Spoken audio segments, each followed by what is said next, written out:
नमस्कार साथियों, स्वागत है आपका विजन एकेडमी की ऑनलाइन सीरीज में। देखिए, हमने read first grade, second grade और एमए प्रीवियस के लिए टॉपिक शुरू किया था। टॉपिक का नाम है फोनेटिक्स या फोनेटिक ट्रांसक्रिप्शन।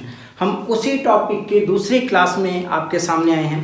देखिए, कल हमने किए थे मोनोफ्थॉन्ग्स, वोवल्स किए थे। वोवल्स में प्योर वोवल कर लिए थे जिनको मोनोफ्थॉन्ग्स भी कहा जाता है, 12 होते हैं। आज हम कर रहे हैं डिप्थॉन्ग्स। डिप्थॉन्ग्स क्या होते हैं? जब दो प्योर वोवल मिलकर एक नया साउंड उत्पन्न करते हैं उसको हम डिप्थॉन्ग्स बोल देते हैं। और डिप्थॉन्ग्स को ही ग्लाइड्स कहा जाता है क्योंकि एक साउंड के ऊपर दूसरा साउंड चलता है, ओके, ग्लाइड करता है। अब मैंने इस तरीके से वोवल साउंड्स को फोनेटिक सिंबल और एग्जाम्पल लिखे हैं। थोड़ा इसका स्क्रीनशॉट ले लो पहले आप। हाँ जी, अब देखिए, सबसे पहले मैंने लिखा है कि वोवल साउंड कौन सा है, उसके बाद उसका फोनेटिक सिंबल क्या है और उसके बाद दिया है एग्जाम्पल। पहले तो ये देख लो आप। जैसे कोई वोवल साउंड है आउ, उसको फोनेटिकली कैसे लिखा जाएगा? अ के लिए ये और ऊ के लिए ये। देखो, अगर आपने प्योर वोवल अच्छे से याद कर लिए हैं तो डिप्थॉन्ग्स सिंबल याद करने की जरूरत नहीं रह जाएगी। आपको सिर्फ साउंड याद होना चाहिए कि ये साउंड है, तो सिंबल आप खुद बना दोगे क्योंकि आपको अ का पता है, सिंबल ये है। ऊ का पता है, ये है, तो औ याद रह जाएगा, आई याद रह जाएगा, ओ याद रह जाएगा। ठीक है। दूसरी बात, एक चीज और नोटिस करो, कई बार क्या है, उल्टे सीधे लिखे होते हैं, इनको याद करने में मुश्किल बहुत ही ज्यादा होती है। अब ऊ है, ई है, इसमें ही घूमते रहते हो। आप इसको याद करो। देखो, आ से 3 शुरू हो रहे हैं, वो आ से 3 शुरू होने वाले कौन से? मैंने अल्फाबेटिकली लिखे। सबसे पहले ए से, फिर आ से, ए से, ठीक है, ई और ऊ, ठीक है। ये बाद में आता है, लेकिन ये 2 थे इसलिए मैंने ये लिख दिया, ठीक है। तो 8 इस तरीके से मैंने साउंड लिखे हैं और आगे उनका फोनेटिक सिंबल है। अगर आप औ, आई, औ, ए, ये याद कर लेते हैं तो ये सिंबल आप बना लोगे, ओके। अब देखो, ये कुछ एग्जांपल है। इसमें आपको रेड कलर में जो दिखाई दे रहा है, जैसे गौ लिखा है, गौ, तो ये उस साउंड का यूज इस शब्द में किया गया, इसको प्रोनाउंस करने में यहां पर यूज हो रहा है। 5 लिखा जाता है, 5, तो आई की आवाज बीच में आती है, 5, आई की आवाज ये रही। बॉय, बॉय, बॉय बोला जाता है, ओई की आवाज आती है, बॉय। नाव में आओ की आवाज।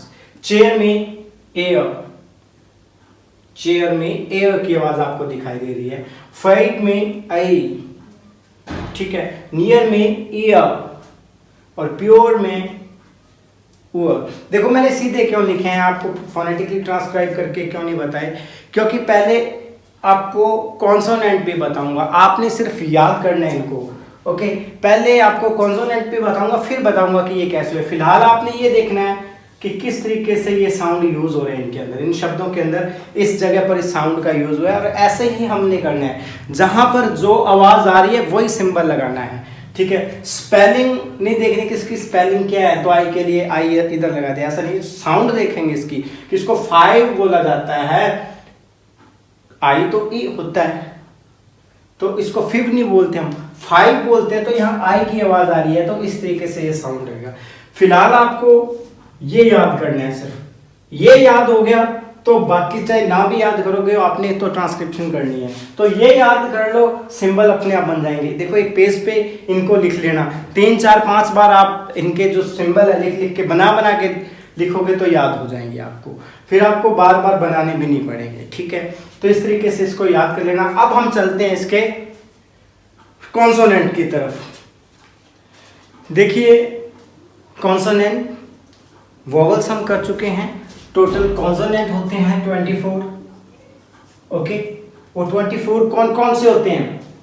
कल मैंने बताया था कि 6 प्लॉजिव होते हैं, 2 एफ्रिकुलेटिव्स होते हैं, 9 फ्रिकुलेटिव्स होते हैं, लेटरल 1 होता है, नेसल 3 और सेमी वोवल्स 3। इस तरीके से बताया था कल मैंने आपको। देखिए, आपके सामने है 6 प्लॉजिव कौन कौन से हैं? पै, बै, टे, डै, कै और गै। इनका साउंड, उनके सिंबल ये है। इसी तरीके से एफ्रिकुलेटिव्स 2 हैं, ओके, जय और चै।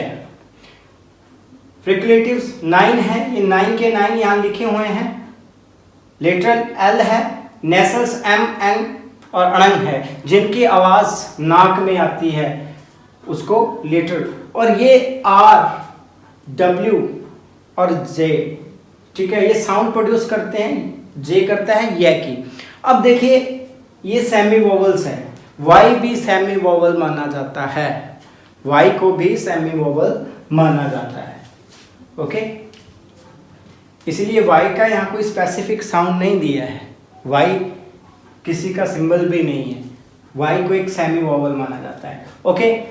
अब देखिए आपको अगर डीपली अध्ययन करना है, डीपली ये जानना है कि प्लॉसिव कौन कौन सा, प्लॉसिव में प्लॉसिव को याद रखना, फ्रिकुलेटिव, फ्रिकुलेटिव्स, लेटरल, नेसल्स ऐसे याद करें तो ऐसे कर लेना।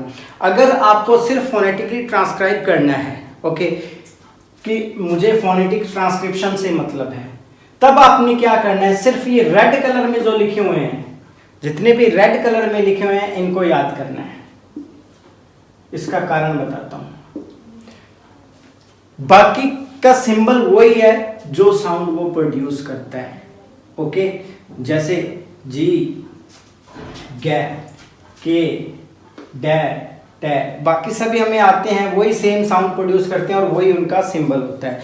जो साउंड वो प्रोड्यूस करते हैं वही सिंबल है, ठीक है। कुछ अलग सिंबल हैं जय का।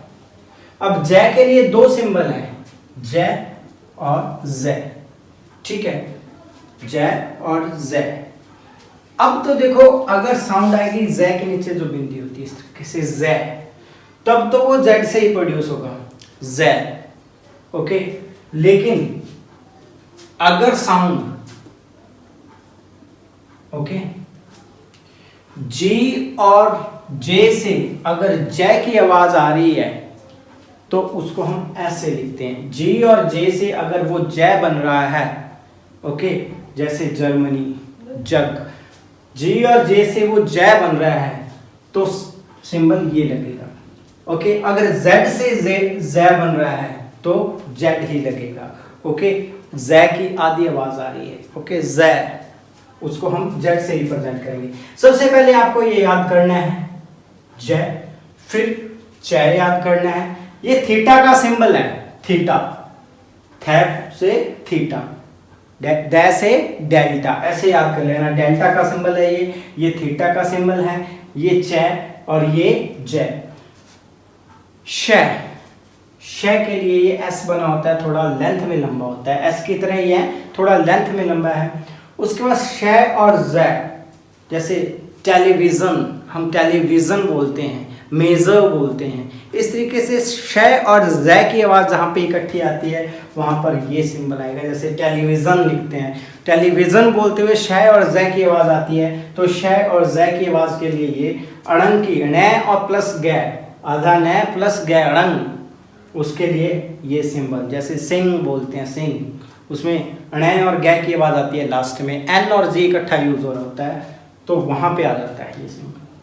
उसके बाद एक आपको याद रखना है यह के लिए, यह का सिंबल है जे, ओके। इस तरीके से याद रखने हैं आपको, 8 ही याद करने पड़ेंगे, बाकी उनका सिंबल वही है। कुछ बातें बता रहा हूं वो याद रख लेना। देखो आप नोटिस करना, ये पड़ा V, ओके, और ये पड़ा W, ओके। मैंने कहा था कि हर शब्द का, हर लेटर का अपना यूनिक कोड होता है, यूनिक सिंबल होता है, लेकिन यहाँ कंफ्यूज हो जाओगे आप कि V वैन, W भी वैन, वहाँ किसी स्पेलिंग में वैन लिखा हुआ है, वैन लिखा हुआ है, तो आपको पता है कि W भी वह बताता है और V भी वह बताता है। हमें क्या पता चलेगा कि W लगाएंगे या V लगाएंगे? तब आप देखो अगर उस स्पेलिंग में V जो है वो वह की आवाज़ दे रहा है तो V लगेगा, अगर W वह की आवाज़ दे रहा है तो W लगेगा। जैसे अपने लिखते हैं वाइट, इसमें वह के लिए W लगेगा। अगर हम लिखेंगे वैन, इसमें वह के लिए V लगेगा। तो आपने उस वर्ड की स्पेलिंग देखनी है, उस स्पेलिंग में अगर V वैक की साउंड प्रोड्यूस कर रहा है तो वे ही लिखा जाएगा उसका साउंड सिंबल। अगर W वैक्यू साउंड प्रोड्यूस कर रहा है तो उसका सिंबल W लिखा जाएगा। इस तरीके से आपको ये याद करनी है। देखो ये सिर्फ आपका याद करने वाला मैटर रह गया है, ठीक है। जो रेड कलर में लिखे हुए हैं वो स्पेसिफिक है, वो याद कर लेना। बाकी का साउंड सेम है, ओके। बाकी का साउंड सेम है। जो बताने वाले थे मैंने बता दिया। टी डैग के लिए टी, टैग के लिए पी, बैग के लिए बी, ये तो आपको पता ही है। तो टाइम वेस्ट करने की जरूरत नहीं है हमें, हम डायरेक्ट अपने ट्रांसक्रिप्शन पर चलते हैं। आप इसका एक स्क्रीनशॉट ले लीजिए, इसका एक चार्ट बना लेना या किसी पेज पर लिख लेना जो स्पेसिफिक है। सारे याद करना चाहो तो कर लो, लेकिन अगर आप इतना भी याद कर लोगे तो है ना आपका जो फोनेटिक ट्रांसक्रिप्शन है वो हो जाएगा, ओके। तो इसको लो स्क्रीनशॉट। अब देखिए कुछ आपको रूल्स बता रहा हूँ, कुछ चीज़ें बता रहा हूँ जिससे आपको फोनेटिक ट्रांसक्रिप्शन में काफ़ी हेल्प मिलेगी। देखो आज की वीडियो में मैंने आपको सिर्फ वो साउंड बताए हैं, वो सिंबल बताए हैं जो आपको याद रखने हैं। पहले उनको याद करेंगे, फिर ही हम उनको सही ढंग से ट्रांसक्राइब में काम ले सकते हैं, ट्रांसक्रिप्शन में हम उसको काम ले सकते हैं। कैसे? एक चीज़ तो अपने को ये पता होनी चाहिए कि यदि आर का प्रयोग शब्द के मध्य में हो तथा उसके बाद कोई कॉन्सोनेंट हो तो आर साइलेंट रहेगा। शब्द के बीच में आर आ रहा है और उसके बाद कोई कॉन्सोनेंट साउंड आ रहा है तो आर को हम कर देते हैं साइलेंट। फॉर एग्जाम्पल ये देखिए, शब्द के बीच में आर आ रहा है, कहीं भी आ जाए, लास्ट में और शुरू में नहीं है, बीच में आ रहा है आर और उसके बाद कोई कॉन्सोनेंट है, उसके बाद कोई कॉन्सोनेंट है, ओके। तो आर रहेगा साइलेंट, हम आर की आवाज नहीं लगाएंगे, मतलब आर को कर देंगे साइलेंट। शॉर्ट बोला जाता है इसको, शॉर्ट नहीं बोला जाता है, शॉर्ट नहीं बोला, इसको बोला जाता है शॉर्ट, क्योंकि आर है, आर के बाद कोई कॉन्सोनेंट है तो आर की साउंड नहीं आएगी। बहुत ज़्यादा कन्फ्यूजन रहती है कि कहाँ पे आर साइलेंट करना है, कहाँ पे नहीं करना है, तो वो क्लियर हो जाएगी आपकी। उसके बाद क्या है? का। शब्द के अंत में आर साइलेंट, बिल्कुल शब्द के अंत में आए आर तो साइलेंट होता है। कुछ अपवाद हैं, कुछ अपवाद क्या हैं? जब शब्द के अंत में हम जो लास्ट वर्ड है उस पर बहुत ज़्यादा स्ट्रेस लगाते हैं, बहुत ज़्यादा जोर देकर बोलते हैं तो आर बोला जाता है। जैसे फो, फो वर्ड लिखते हैं ना इस तरीके से, ओ पर थोड़ा जोर लगाते हैं फो, तो फोर बोला जाता है इस तरीके से, ओके। कुछ अपवाद हैं, मोस्टली क्या है, शब्द के अंत में आर जो है वो साइलेंट रखा जाता है, जैसे डियर, ओके। का तो आर साइलेंट, का की आवाज ही आएगी। इसके बाद तीसरा रूल क्या है? शब्द के मध्य आर प्लस वोवल हो तो हम आर का उच्चारण करते हैं। आर शब्द के बीच में आ गया, लेकिन किसके साथ आया है? वोवल के साथ आया है। वोवल के साथ आर का उच्चारण होता है, कॉन्सोनेंट के साथ आए आर का उच्चारण नहीं होता है, इतना याद रखना है। होना शब्द के मध्य चाहिए। किसी वर्ड के बीच में अगर आर कॉन्सोनेंट के साथ आ रहा है तो उच्चारण नहीं होगा। आर के बाद कोई कॉन्सोनेंट है तो उच्चारण नहीं होगा। आर के बाद कोई वोवल है तो उच्चारण होगा। जैसे ट्रेन, इसमें आर का उच्चारण कर रहे हैं हम, आर को बोल रहे हैं क्योंकि एक वोवल के साथ है और वोवल के साथ आर बोला जाता है, ये ध्यान रख लेना। और लास्ट में तो आर बोला ही नहीं जाता। तो समझ आ गया हो गया? आर की आपको कंफ्यूजन क्लियर होगी। अब देखो आपको जय, जय और शज, ठीक है, जय, जय और शैज है, इन तीनों में बड़ी कंफ्यूजन होगी। जय, जय और शैज। अब देखो जी और जे से अगर जय की आवाज आए, जय पूरा, जय जहाज वाला जय पूरा है, अगर जी और जे से अगर जय की आवाज आ रही है तो ये बनेगा, ओके। जैसे अपने लिखते हैं जीप तो ये आ जाएगा, जय के लिए सिंबल हमारा था ये वाला, ओके। अगर हम लिखते हैं हस्बैंड, हस्बैंड जय, नॉट जय, जय, हस्बैंड, तो हमारा सिंबल आ जाएगा जय, जेड से, ओके। और शय और जय ये सिंबल है, पीछे लिखवाए हुए हैं फोनेटिक सिंबल, जैसे टेलीविजन, सै और जै की, ठीक है, टेलीविजन, ठीक है, सै और जै की आवाज इकट्ठी आ रही, तो इसकी कंफ्यूजन क्लियर कर लिया। ओके, उसके बाद एक मैंने आपको बताई थी डब्ल्यू की। ओके, वै के लिए, वै अगर वी से प्रोनाउंस हो रहा है तो वी लगेगा, डब्ल्यू से प्रोनाउंस हो रहा है तो डब्ल्यू लगेगा, स्पेलिंग पे डिपेंड करता है। अगर वैन है या वाटर है, वाटर, ये वाटर है या वैन है, अगर तो वैन है तो यहाँ सिंबल वी आएगा, और अगर डब्ल्यू है तो यहाँ सिंबल डब्ल्यू आएगा, ये भी चीज समझ लेना। ओके, इसकी कंफ्यूजन क्लियर होगी, जै की कंफ्यूजन क्लियर होगी।